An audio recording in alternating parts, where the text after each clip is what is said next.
Guys, what is up? How's it going? Jeremiah here with Built Not Bought. I've been going to school at the University of Maine Orono for 4 years now, and I thought that I'd take the time and just do a quick review on some things that I liked, some things I didn't like, what I might need to work on. As you can see, I've got all of it written down right here. I took some time, I thought about it from freshman year right up to previously. I'll just take some time and I'll read it, and then I'll talk to you about what each particular thing does. So I did cons first because I figured why not end on a positive note instead of a negative note.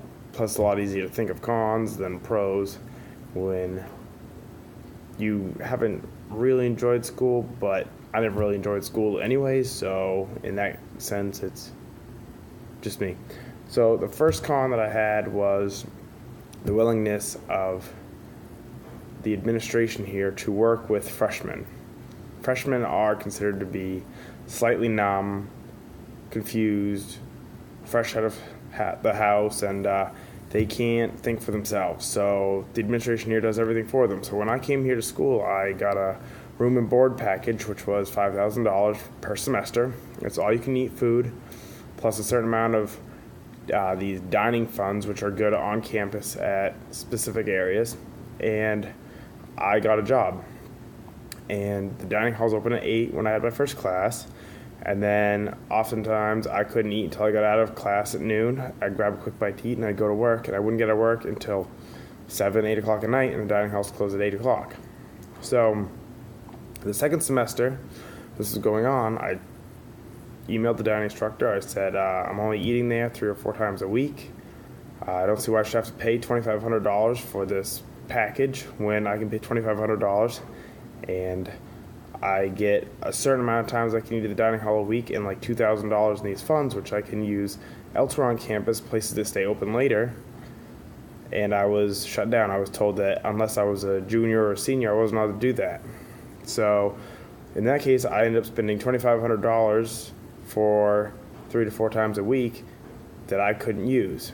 And that really pissed me off. That was something that I think is crazy, because they were pretty much telling me that even though I'd spent the money there, I couldn't eat there, so I ended up spending my own money there. I spent another couple $1,000s in food.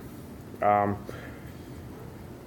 thing is, number 2 here, is they're willing to work with class schedules in general. It's not that they're not willing to work with the class schedules to let you into classes, but they don't offer a good variety. They offer classes Monday, Wednesday, Friday, and then the labs Tuesday, Thursday, or recitations. And it makes it really hard to hold a job. I'm trying to get through this debt-free. I've been working 20 to 40 hours a week as well as going to school full-time. And so being able to schedule my classes in a way that I can go to work is huge. That's something that I need in order to go here. To complete my education, I need to be able to do it debt-free because I can't afford not to. The teachers themselves are really decent. They are good teachers most of the time. There are some teachers that are on tenure here that are really here for research, and they have to teach on the side. So they couldn't give a rat's ass about you, and you need to seek them out, spend some time, and learn pretty much yourself what you need to know. Number 3, traffic. There are 2 main entrances, maybe 3, on and off this campus. And at every hour, you wait 15 minutes to get on or off campus. The traffic sucks. It's horrible. They've got stoplights where they don't need stoplights. They have stop signs. They don't have roundabouts. They've been talking about putting a roundabout in since I was a freshman here, which would greatly alleviate this issue. And they still haven't gotten to it, although they've managed to sink a whole lot of money into our failing football and hockey team. Number 4, the studying. There's no place on campus to study 24/7. Anytime that there's a break, for instance, there was fall break where we got Columbus Day and then Tuesday off. So we got Monday, Tuesday. I came here to study Monday. Most of the dining halls were shut down at 6 o'clock or something. I don't even think a few of them were open. The entire weekend, they just assumed that everybody left. You couldn't get into the library. You couldn't get into the Union here, which is one of the main buildings on campus.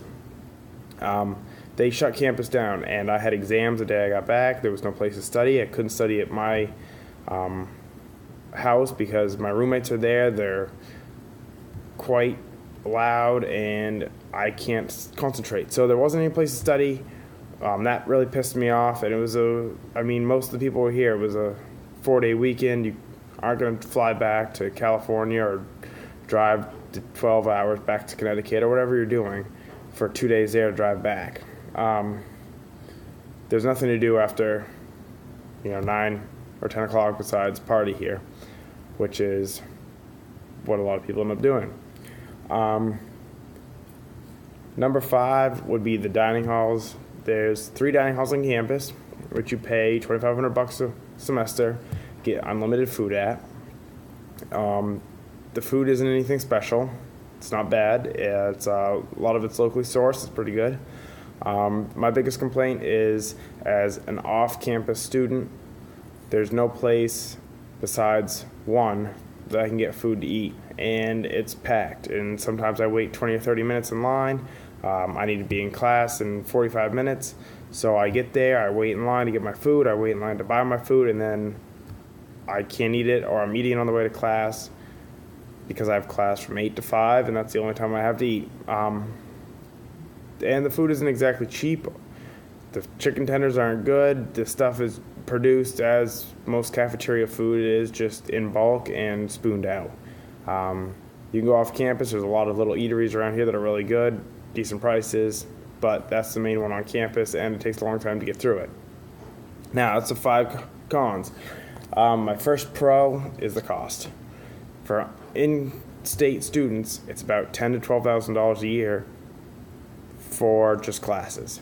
That's not including rent, that's not including your gas, your vehicles, or anything like that. That's just classes. But that's really good. That's $6,000 a semester for, say, 15 to 18 credits.